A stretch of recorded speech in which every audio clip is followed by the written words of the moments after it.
जय हिंद विद्यार्थियों। जय हिंद सर।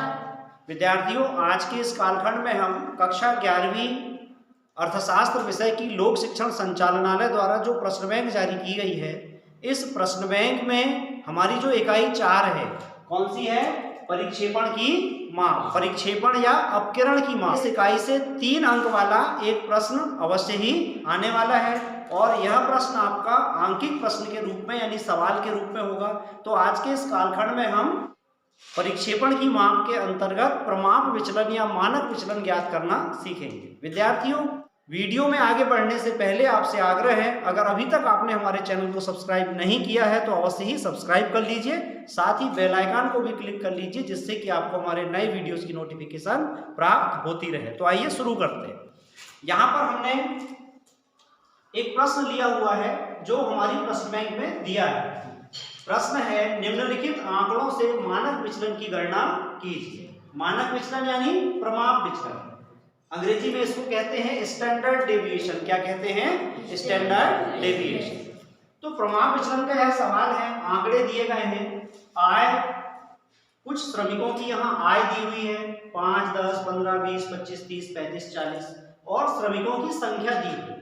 5 रुपए कमाने वाले 26 श्रमिक हैं, 10 रुपए कमाने वाले 29 हैं। इस तरह से यहाँ पर जो दूसरे कॉलम में दिया है, क्या दिया हुआ है? श्रमिकों की संख्या। सवाल को हल करने के लिए हम क्या करते हैं? पहले एक तालिका बना लें और इस तालिका में सबसे पहले हम इस पे क्या करेंगे? श्रमिकों की आय को रखेंगे और दूसरे कॉलम में हम रखते हैं श्रमिकों की संख्या। तो श्रमिकों की जो संख्या है वास्तव में ये क्या है? श्रमिकों की संख्या यानी आवृत्ति है ना, जिसको हम f से प्रदर्शित करते हैं और श्रमिकों की आय को हम छोटे m से प्रदर्शित करेंगे। तो हमने आय लिख ली और आय के सामने श्रमिकों की संख्या लिख ली है। तीसरा जो कॉलम है mf, mf यानी श्रमिकों की संख्या का आय से हमको गुणा करना है। तो mf हम क्यों निकाल रहे हैं? क्योंकि प्रमाप विचलन या मानक विचलन ज्ञात करने के लिए हमको समांतर माध्य ज्ञात करना पड़ेगा और समांतर माध्य ज्ञात करने के लिए हमने यहाँ पर mf ज्ञात किया। यहाँ आप देखें, जैसे आय यानी m यहाँ पर 5 है और 5 रुपए कमाने वाले 26 श्रमिक हैं। तो हम 5 का 26 से गुणा कर देंगे। 5 का 26 से गुणा किया तो गुणनफल आता है 130। 5 छक्के 30 का शून्य हासिल 3 और 5 दूनी 10 और 3 13। इस तरह से हमने गुणा किया। फिर 10 का गुणा 29 में किया, गुणनफल 290 है। 15 का गुणा 40 से किया, गुणनफल 600 है। 20 का गुणा 35 से किया, गुणनफल 700 आया। 25 का 26 से गुणा किया, गुणनफल 650 आया। 30 का 18 से गुणा किया, गुणनफल 540 आया। 35 का 14 से गुणा किया, गुणनफल 490 है और 40 में 12 से गुणा किया तो गुणनफल कितना है? 480। ये जो गुणनफल है mf, इन सब का हम योग कर लेंगे तो हमें मिल जाएगा सिग्मा mf। सिग्मा mf, अब देखिए इस तरह से हमने इनको योग किया है।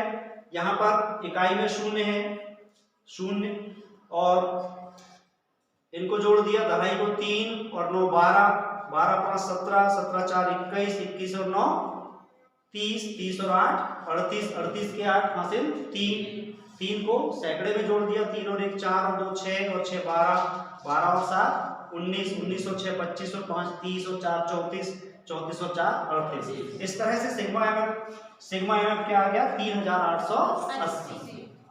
श्रमिकों की कुल संख्या भी हमको ज्ञात करनी पड़ेगी, है ना। तो श्रमिकों की कुल संख्या ज्ञात करने के लिए हम आवृत्तियों का योग कर देते हैं। आवृत्तियों का हमने योग किया तो आवृत्तियों का योग यानी सिग्मा एफ बराबर है 200।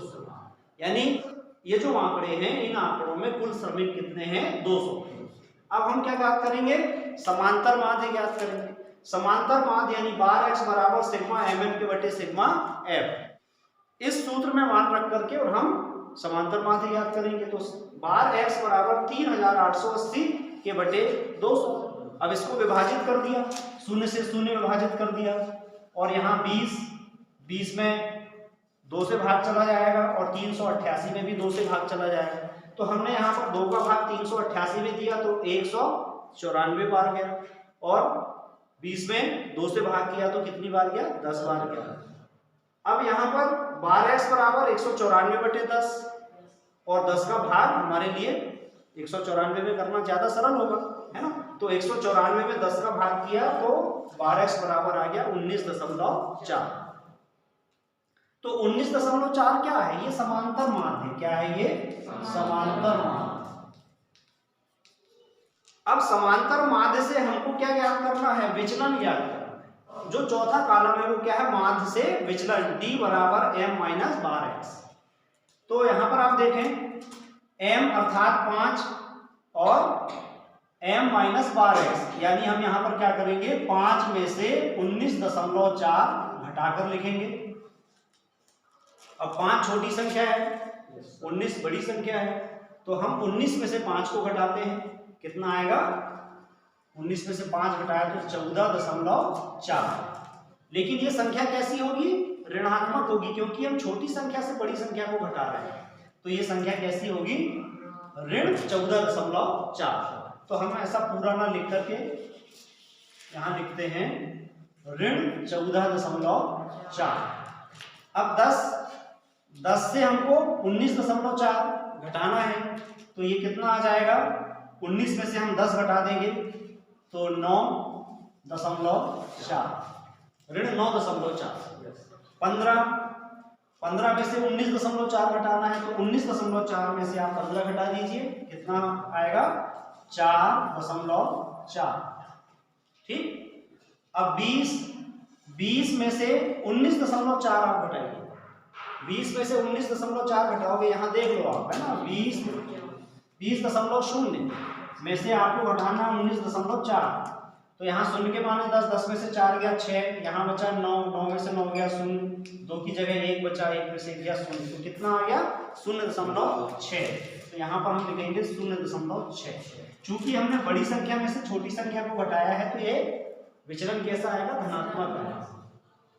अब 25, इसी तरह 25 से आप 19.4 को अगर घटाएं तो ये आ जाएगा 5.6। 30 में से आप 19.4 को घटाएं तो ये आ जाएगा 10.6। 35 में से आप 19.4 को घटाएं तो ये आ जाएगा 15.6। और 40 में से आप 19.4 को घटाएंगे तो कितना आ जाएगा? 20.6। तो इस तरह हमने माध्य से विचलन निकाल लिया। अब हम क्या करेंगे? इन विचलनों को आवृत्ति से गुणा कर देंगे। समय बचाने के लिए हम वीडियो को रोककर इसका कैलकुलेशन कर लेते हैं। यहाँ आवृत्ति 26 है, तो 26 का ऋण 14.4 से गुणा कर देंगे, तो गुणा करने पर गुणनफल आता है ऋण 374.4। इसी तरह आवृत्ति 29 का गुणा ऋण 9.4 से किया तो ऋण 272.6। आवृत्ति 40 का गुणा ऋण 4.4 से किया तो ऋण 176.0। 35 का गुणा 0.6 से किया तो 21.0। 26 का गुणा 5.6 से किया तो 145.6। और 18 का गुणा 10.6 से किया तो 190.8। 14 का गुणा 15.6 से किया तो 218.4। और 12 का गुणा 20.6 से किया तो 247.2। ठीक। अब अगली स्टेप है FD वर्ग, यानी ये जो हमने गुणनफल निकाला है, इस गुणनफल में फिर से हम क्या करेंगे? विचलनों का गुणा करेंगे। हम ऐसा भी कर सकते थे कि विचलन का वर्ग निकाल लेते, जैसे ऋण 14.4, हम ऋण 14.4 का वर्ग कर लेते और उसका आवृत्ति से गुणा कर देते, तब भी हमको यह संख्या मिल जाती। ठीक। अब हमने ये जो FD आया है, FD का गुणा विचलन से कर दिया, यानी ऋण 374.4 का गुणा ऋण 14.4 से किया तो 5391.36।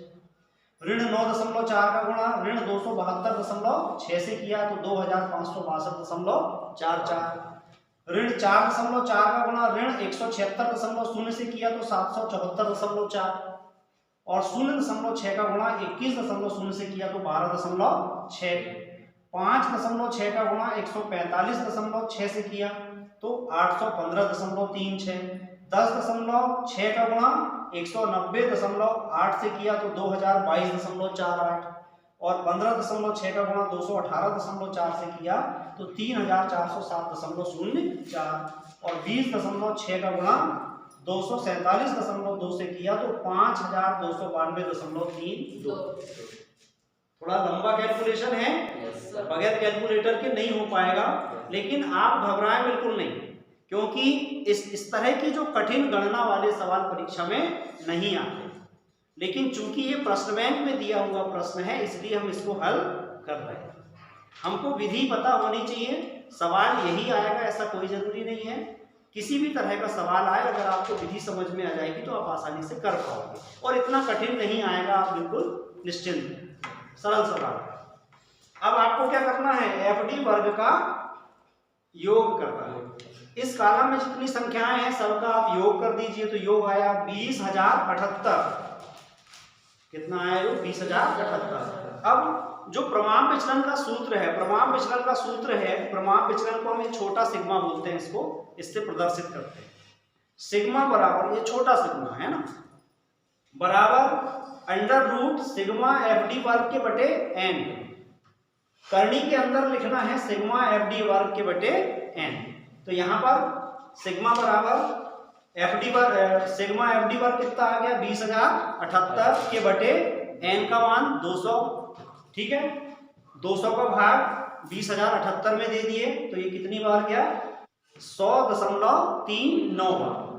और चूंकि यहाँ करनी लगी हुई है तो करनी इसमें भी आएगी, और करनी है इसका मतलब हमको क्या करना है? वर्गमूल निकालना है। तो 100.39, इसका हमने वर्गमूल निकाला तो ये आ गया 10.0194।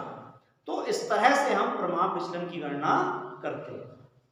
तो विद्यार्थियों, आशा है आज के इस वीडियो से आप प्रमाण विचलन ज्ञात करने की विधि को अच्छी तरह समझ गए होंगे।